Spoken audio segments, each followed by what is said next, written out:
विष्णु नाम यश ब्राह्मण के यहाँ भगवान का 24वां अवतार होना अभी बाकी है। लेकिन हमारा जन्म यदि प्रथम चरण में हुआ है महाराज, और प्रथम चरण में अभी तो भक्ति भी जब ये आया था, जब नए नए जब कलयुग प्रारंभ हुआ था, तब तो इतनी भक्ति भी नहीं थी। नैमिषारण्य तीर्थ में 88,000 शौनकादि ऋषि विराजमान है, और वे 88,000 शौनकादि ऋषि हमारे सूत जी महाराज ने वेद व्यास जी के शिष्य, उनसे पूछ रहे हैं महाराज कलयुग आने वाला है, लेकिन कलयुग के प्राणी के लिए ऐसी क्या है, कौन सी भक्ति रहेगी जो भगवान तक पहुंचा दे? यह कलयुग का प्राणी ऐसी घूमता चक्र में घूमता रहेगा?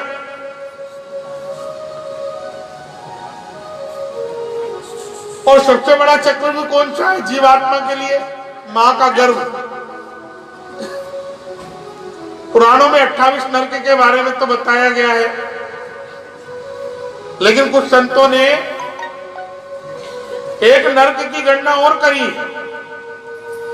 और वो नरक होता है मां का गर्भ। एक जीव आत्मा आता है भटकता हुआ मां के गर्भ के अंदर, वो मल में मूत्र में पड़े पड़े सड़ते रहता है, और वो जीव आत्मा भगवान के गर्भ में, यानी गर्भ से ही भगवान को याद करता है कि हे परमात्मा तूने मुझे कहां भेज दिया, मैं यहां मल में मूत्र में पड़े पड़े सड़ रहा हूं। फिर वो भगवान से कहता है कि प्रभु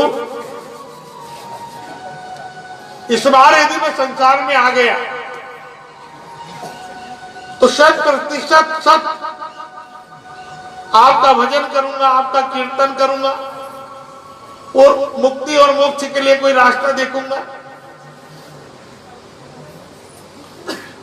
लेकिन जैसे ही वो जीव आत्मा संसार में आती है, ऐसे परिवार के मोह माया ममता में जकड़ती है कि उसको कुछ याद नहीं रहता कि उसने परमात्मा से कौन सा वचन दिया था।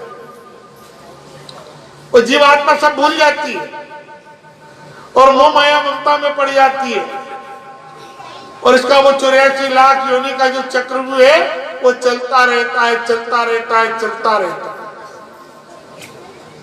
जिस परमात्मा से हमारा जन्म हुआ है, यदि सही मायने में यदि हमारा चक्रव्यूह खत्म करना है तो उन्हीं के चरणों में मुक्ति और मोक्ष से ही हमारा ये चक्र खत्म हो सकता है। लेकिन सतयुग का संत कलयुग में जन्म लेना चाहता है, द्वापर त्रेता का संत कलयुग में जन्म लेना चाहता है। क्यों? कलयुग में ऐसी क्या विशेषता है भाई? अरे कलयुग में ऐसी कौन सी विशेषता है? लोग कहते हैं ये दलदल है, कीचड़ है, नरक है, फिर भी सतयुग का संत इस कलयुग में जन्म लेना चाहता है। ऐसा इस कलयुग में क्या है? जहां सतयुग में इंसान की आयु 1 लाख वर्ष बताई गई है, और तुम्हारी जो हाइट थी, लंबाई थी 32 फीट, हीरे मोती का लेन देन होता था, पाप बिल्कुल नहीं था, एक विश्वा पाप भी नहीं था, यानी रुपया में से एक आना पाप भी नहीं, हीरे मोती का लेन देन, सोने के पात्र में लोग भोजन करते थे, और इंसान की आयु कितनी थी? 1 लाख वर्ष। लेकिन उस 1 लाख वर्ष में भी इतना समय होने के बाद भी वो परमात्मा को प्रसन्न नहीं कर पाया, न जप से, न तप से, न यज्ञ से। इसलिए त्रेता युग आते आते भगवान ने आपकी उम्र 90,000 कम करी, और त्रेता युग में इंसान की आयु हुई 10,000 वर्ष। लेकिन यहां थोड़ा पाप हो गया, धर्म का एक पेड़ टूट गया, रावण कुंभकर्ण राक्षसों का अत्याचार बढ़ा। यहां भी लोग सोने के पात्र में भोजन करते थे, सोने की मुद्राओं का लेन देन होता था।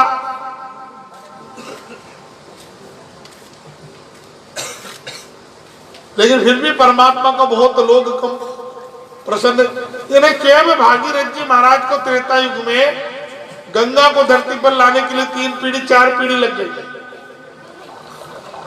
उनके परिवार वाले 60,000 समर के पुत्रों को मोक्ष और मुक्ति देने के लिए उन्होंने गंगा को अवतरित करने का मन में विचार किया। 10,000 की उम्र थी, 10,000 वर्ष के इंसान की। 1,000 2,000 वर्ष तपस्या करते करते बमीटे चीटे मिट्टी उनको चाट गई, लेकिन वो परमात्मा को प्रसन्न नहीं करते। 4थी 5वीं पीढ़ी में भागीरथ जी गंगा को लेके आए धरती पर। हजारों वर्ष की तपस्या करने के बाद में परमात्मा को कोई प्रसन्न नहीं करता। लेकिन महाराज फिर भगवान ने आपकी उम्र कम करी और जहां त्रेता में 21 फीट की आपकी हाइट थी, द्वापर आते आते आपकी 9,000 वर्ष की उम्र और कम करी और द्वापर में आपकी उम्र थी 1,000 वर्ष और 11 फीट की हाइट। लेकिन यहां धर्म का दूसरा पेड़ टूटा। फिर गौ माता ने पुकार करी, भगवान कृष्ण को आना पड़ा। धर्म और अधर्म का युद्ध हुआ, उसमें धर्म की जीत हुई। लेकिन आगे कलयुग आ रहा था। भगवान ने भागवत जैसी ज्ञान का उपदेश तो देके चले गए, लेकिन क्या द्वापर में भी भगवान को कोई प्रसन्न नहीं कर पाया कि इंसान की आयु इस कलयुग में सिर्फ 100 वर्ष करना पड़ी।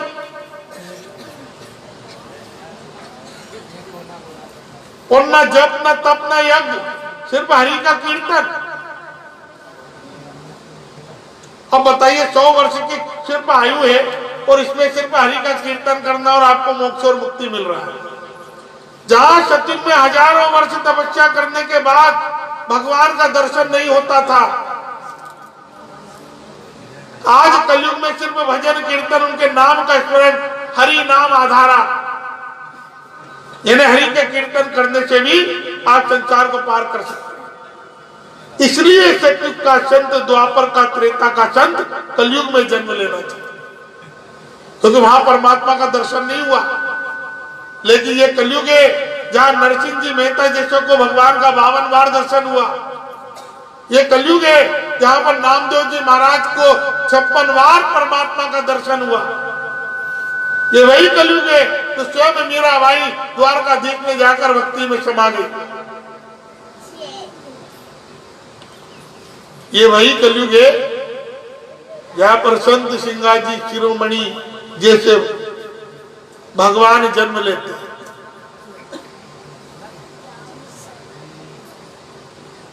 तो ये हम तो निमाड़ के वासी हैं और निमाड़ ने जो हमको दिया है वो किसी ने नहीं दिया।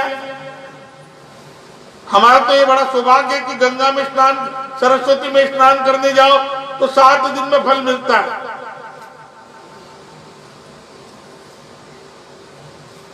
कावेरी में स्नान करो, जमुना में स्नान करो, 3 दिन में फल मिलता है। गंगा में स्नान करो, 1 दिन में फल मिलता है। लेकिन हम तो उस क्षेत्र के वासी हैं कि मां नर्मदा का दर्शन भी कर लो तो मुक्ति मिल जाती है।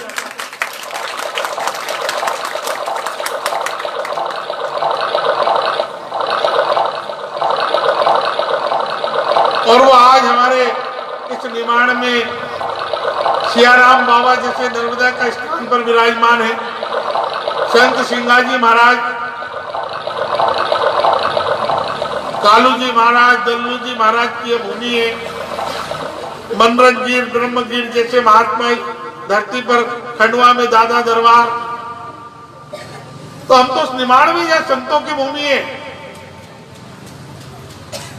पास में उज्जैन नगरी है जहां पर स्वयं भगवान ने सांदीपनी ऋषि से अपना शिक्षा को प्राप्त किया था। गुरु तो भगवान को बनाने की भी जरूरत पड़ी।